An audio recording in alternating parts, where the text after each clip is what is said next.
James Ramlal, 26 januari 1935, district Suriname, 19 december 2018, Paramaribo. Dichter, cultuurman, vormingswerker. James Bai Ramlal vertrok in 1959 naar Nederland, behaalde zijn hoofdakte en studeerde Nederlands, pedagogiek en dramatische kunst aan de Rijksuniversiteit Utrecht.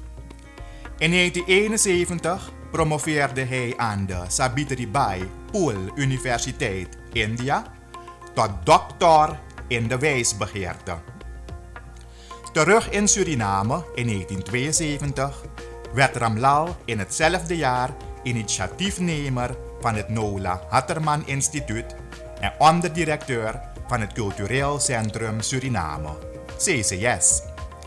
In 1975 werd hij CCS-directeur. Ramlal was medeoprichter van de Volkshogeschool NAX, een centrum voor sociaal-culturele vorming van volwassenen. Het succes hiervan inspireerde hem tot de oprichting van het vormingscentrum Caribbean Center.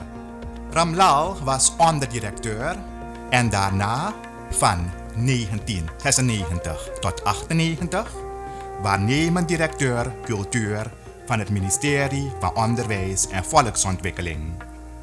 In die functies zette hij zich in voor het aanknopen van buitenlandse relaties en voor Surinames deelname aan opeenvolgende edities van Carifesta, het Caribisch Kunstfestival. Als Bai publiceerde Ramlal zijn eerste gedichten in 1962.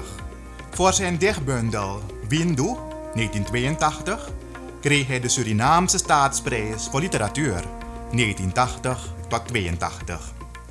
Hij ontving de Gazon Matoja Award in 2003 en de Vedanta-prijs van het Jan Adin Fonds in 2011.